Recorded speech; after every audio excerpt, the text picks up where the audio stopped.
اور اللہ کسی اترانے اور شیخی بگارنے والے کو دوست نہیں رکھتا جو خود بھی بخل کریں اور لوگوں کو بھی بخل سکھائیں. اور جو شخص روگردانی کرے تو اللہ بھی بے نیاز ہے، لائق حمد و ثنا ہے. ہم نے اپنے پیغمبروں کو کھلی نشانیاں دے کر بھیجا اور ان پر کتابیں نازل کی اور میزان عدل، تاکہ لوگ انصاف پر قائم رہیں. اور لوہا پیدا کیا کہ اس میں اسلحہ جنگ کے لحاظ سے زور بھی بہت ہے اور لوگوں کے لیے فائدے بھی ہیں، اور اس لیے کہ جو لوگ بن دیکھے اللہ اور اس کے پیغمبروں کی مدد کرتے ہیں اللہ ان کو معلوم کرے. بے شک اللہ زور آور ہے، غالب ہے. اور ہم نے نوح اور ابراہیم کو پیغمبر بنا کر بھیجا اور ان کی اولاد میں پیغمبری اور کتاب کے سلسلے کو وقتاً فوقتاً جاری رکھا. سو بعض تو ان میں سے ہدایت پر ہیں اور اکثر ان میں سے نافرمان ہیں. پھر ان کے پیچھے انہی کے قدموں پر اور پیغمبر بھیجے اور ان کے پیچھے مریم کے بیٹے عیسیٰ کو بھیجا اور ان کو انجیل عنایت کی. اور جن لوگوں نے ان کی پیروی کی ان کے دلوں میں شفقت اور مہربانی ڈال دی. اور ترک دنیا والی نئی بات تو خود انہوں نے نکال لی، ہم نے ان کو اس کا حکم نہیں دیا تھا، مگر انہوں نے اپنے خیال میں اللہ کی خوشنودی حاصل کرنے کے لیے آپ ہی ایسا کر لیا تھا.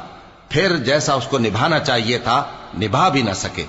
پس جو لوگ ان میں سے ایمان لائے ان کو ہم نے ان کا اجر دیا.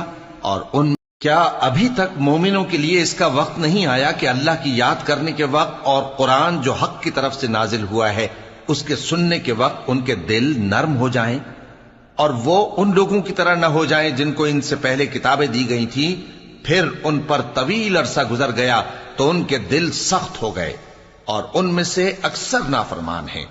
جان رکھو کہ اللہ ہی زمین کو اس کے مرنے کے بعد زندہ کرتا ہے. ہم نے اپنی نشانیاں تم سے کھول کھول کر بیان کر دی ہیں تاکہ تم سمجھو. جو لوگ خیرات کرنے والے ہیں، مرد بھی اور عورتیں بھی، اور اللہ کو نیک نیتی سے قرض دیتے ہیں، ان کو کئی گنا ادا کیا جائے گا اور ان کے لیے عزت کا صلہ ہے. اور جو لوگ اللہ اور اس کے پیغمبروں پر ایمان لائے یہی اپنے پروردگار کے نزدیک صدیق اور شہید ہیں. ان کے لیے ان کے اعمال کا صلہ ہوگا اور ان کے ایمان کی روشنی بھی ہوگی. جن لوگوں نے کفر کیا اور ہماری آیتوں کو جھٹلایا وہی اہل دوزخ ہیں.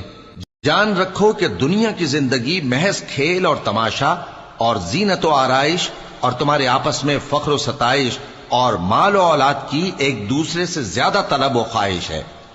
اس کی مثال ایسی ہے جیسے بارش کہ اس سے اگنے والی کھیتی کسانوں کو بھری لگتی ہے، پھر وہ کھیتی خوب زور پر آتی ہے، پھر اے دیکھنے والے تو اس کو دیکھتا ہے کہ پک کر زرد پڑ جاتی ہے، پھر چورا چورا ہو جاتی ہے.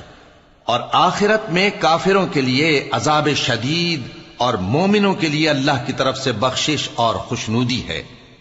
اور دنیا کی زندگی تو دھوکے کا سامان ہے. بندو اپنے پروردگار کی بخشش کی طرف اور جنت کی طرف لپکو جس کا عرض آسمان اور زمین کے عرض کا سا ہے، اور وہ ان لوگوں کے لیے تیار کی گئی ہے جو اللہ پر اور اس کے پیغمبروں پر ایمان لائے ہیں.